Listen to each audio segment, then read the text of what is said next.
1973 Tour of Luzon daw, ang pinaka-colorful, yun ang ginamit nilang word. Makulay talaga, pinaka-makulay na karera ng bisikleta. Ang daming tao noon eh. Yun yung talagang nagbigay ng popularidad doon sa cycling. Lalo-lalo na pag bumili ka ng dyaryo, makikita mo yung drawing nung, di ba, may mga bisikleta doon sa ano. Masasabi ko na mismo kahit yung PBA, pakiramdam ko, natabunan namin. Kasi, biruin mo, nandun na yung ano ng Marlboro Tour, ng cycling, front page na. Halos yung laman ng dyaryo is cycling. Tapos, yung bakbakan pa, yung istorya, yung nagbibigay ng kada region, yung mga fans ba nag-aaway-away.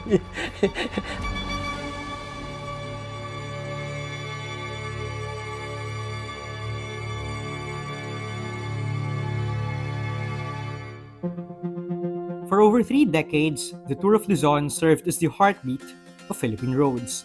Much like the Tour de France halfway across the world, thousands of spectators lined up to see what was the greatest sporting spectacle. It was there where no lines were drawn between rich and poor, only grit, heart, and dreams wanting to be fulfilled. Ang cycling para siyang fairy tale eh. It's the triumph of the ordinary person, an ordinary, baga, simpleng tao. Ordinary people na pagkatapos ng karera, balik sila sa buhay nila na ano. Pero for 20 days, 30 days, silang laman ng dyaryo. Tawag namin sa kanila the Boys of Summer. Pagka bumabalik to, ito na naman yung Boys of Summer. Which is actually not an original term.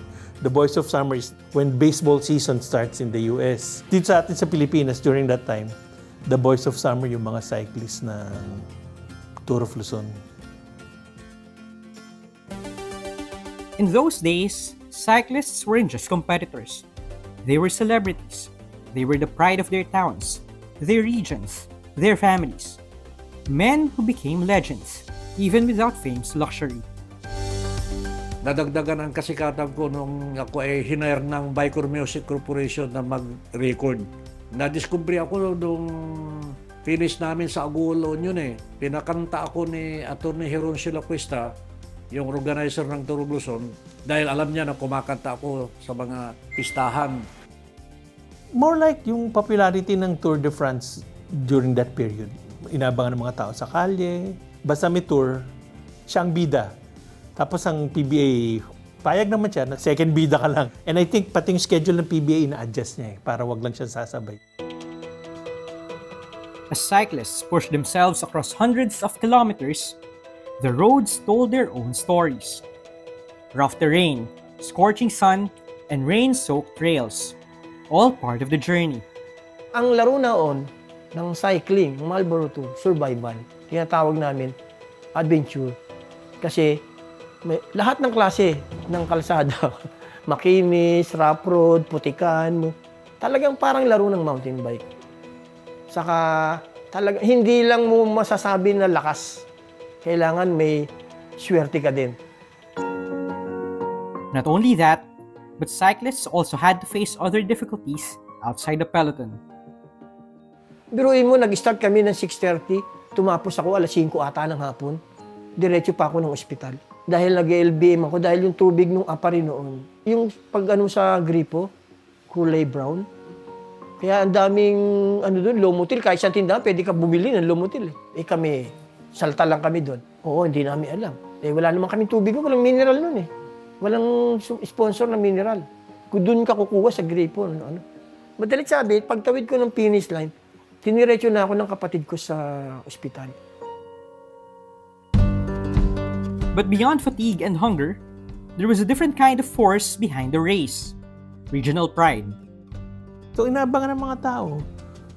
Bubusan nila ng tubig yung Kasi minsan pagka hindi yung kababayan nila nauna, pagbuhos nila ng tubig, kasama yung balde. So for example, pag Bicolano yung pagbibigyan nilang Bicolanong mananalo. Basta may pangalan ng isang Bicolanong siklista na magaling din na pinagbibigyan nila. So yes, regionalism talagang sobrang lakas nun. And I think that was part of the novelty of cycling.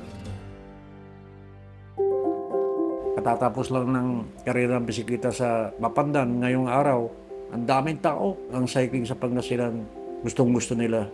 Pangalawang paborito ng mga Pangasinenses after basketball. Admittedly, basketball pa rin ang number 1 dito. And beneath the sweat and sunburn, another motivation kept them pedaling. The chance for a better life. Yung mga manlalaro, bibihira lang yung may kaya talaga. Tapos yung premyo, talagang hinahangad nila yung premyo kasi napakalaking bagay ng premyo. Nakakatulong sa pamilya. Kumuha ka lang ng isang lap, may 10,000 ka na. Pero kailangan talaga yung training mo. Iba yung gagawin mo sa disiplina sa sarili mo. Pero sa tour, pagka nakapasok ka dun sa trial, ang meron kasi tinatawag kaming survivor. Basta mag-finish ka lang. Nung una kong takbo, ang finisher noon ata, nasa 3,000 noon. Dan tumagal yun. Mag-finish ka lang, meron kang 30,000. As the people looked for a compelling story, rivalries emerged as fans took sides. These kept the races even more interesting. Kasi si Dolosa, kahit na Bicolano yun, siya sa Maynila siya. Minsan, he gets into the mind of the mga kalaban niya. And kagaya ng papaguri niya, hindi nila alam, pinapagod lang pala ako nito. Yung madaldal na si Dolosa, at saka yung tahimik na si Carlo Gieb. Pero yun lang ang lamang ni Dolosa at that time. Sabi ko nga pala sa'yo, di ba? Para silang si Ali Fraser eh. Si Muhammad Ali, si Dolosa, dahil glib, dahil articulate, at saka may yabang. Tapos si Carlo Gieb, they are like your ordinary farm boy na tahimik. Yung padjak niya ang magsasalita, hindi siya. So para siya si Joe Frazier. Bago pa lang ako ng rookie, nakikisalamuha ako sa mga professional. Yung mga biro nila, masarap pulutin eh. Kasi magagamit mo siya. Hindi ko kalain na nagamit ko na nga. Ginagawa ko, yun nga, yung pagsasaywar ko. Pagka ang kalaban mo, sinaywar mo, nawawala yung laro, tapos natatalo. Hindi yung kalaban mo nagagalit sa'yo eh. Yung fans nila, galit na galit. Halos buong barangay naman. Kaya mag-ingat ka pag dumating dun sa lugar nila. But for every rivalry, only one could stand atop the podium. Ang masasabi ko sa team ko, kung hindi ako tinulungan ng team ko ng Pangasinan, baka hindi ako naging kampiyon. Kasi as a skipper ng Pangasinan team, lahat ng sinasabi ko, sinusunod naman nila. Saka 1973, nahinog na ako noon eh. Una kong sali, Philippine team ako noon, 1964 Turbozone. Nag-champion noon si taga Bicol, si Jose Somade. 1965, siya uli. Nagsikan ako sa kanya. 1966, si Padilla, si Cornelio Padilla Jr. naging kampiyon, taga Concepcion Tarlac. Pang-siyam ako noon sa overall. 1967, si Padilla uli. At nagsikon uli ako sa kanya. Kaya, yun. Pinag-aralan ko, walang tour noong 1968. May tour ng Pilipinas noong 1969, si Domingo Quilban, na taga Solano, Nueva Vizcaya, ang naging kampiyon. Hindi ako sumali. Pero noong 1970, 71, 72, na-discontinue ang Turbozone. Noong 1973, lahat kami, nag-comeback kami. Yun ang una kong kampyonato ng 10 araw na karera. Yung 92 ko kasi, yun yung pinaka special talaga moment. Kasi biruin mo, simula nung second lap hanggang matapos yung race, walang ibang nakahawak ng yellow jersey. Yung overall, ako lang bukod tangi. Kasi nung 1992, bago mag-start yung race, ako kasi bago mag-start, nagpapamedical ako eh. Inatingnan ko yung kondisyon ng katawan ko. Ang father ko may history kasi sa puso. Sabi ko, Dok, 1 week na lang, tour na kami. Sakto naman galing kasi ako sa Baguio nun eh. Training ako ng Baguio. Kaya nahihirapan ako huminga pagdating sa baba. Iba yung, galing ako ng high altitude eh. Ngayon, inaano ko ng doktor. Sabi niya, hindi ka pwedeng mag-race kasi yung kondisyon ng katawan mo. baka may mangyari sa'yo. Sabi ko, hindi po pwede dahil 1 week na lang. Yung pinaghirapan ko lahat, wala. Nagawa ang waiver ng doktor. Pirma na naman ako. Tapos, sabi ko yun. Tapos, tinuloy namin yung race. Pagtapos ng race, champion ako. However, no race could outrun the times. With the sunset of the tobacco industry, the huge sponsorship for the Marlboro Tour ended. Na masama daw sa baga ang binawalan nila Marlboro na sigarilyo na mag-sponsor ng karera ng bisikleta. Dahil ang rason nila ng mga senadores natin na hindi ako pabor sa ginawa nila, hindi naman inendorso namin ang mga tao na kayo, manigarilyo kayo para kayo ay lumakas na kasing lakas namin. I felt sad for the cyclists. I felt sad for the fans.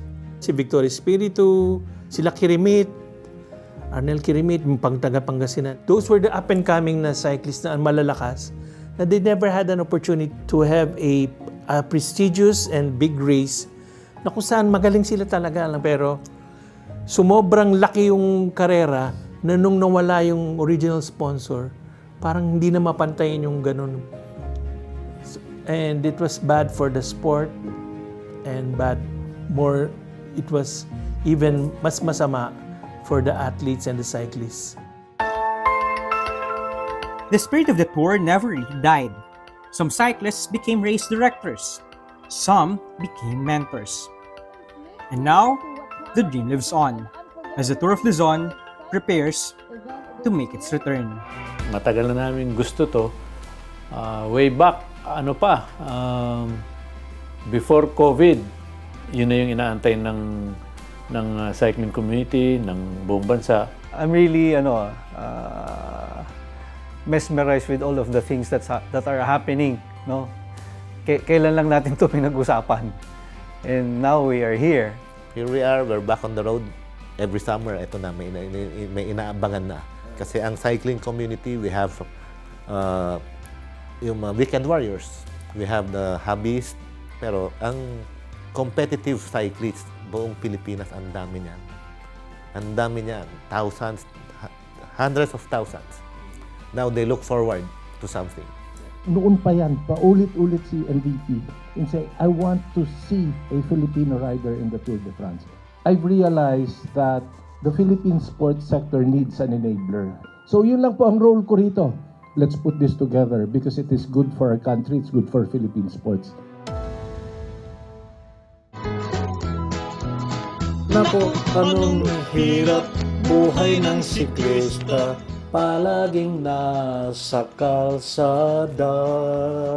Alikabok dito at buhangin doon, ang masasagap mo sa tuwi-tuwi na.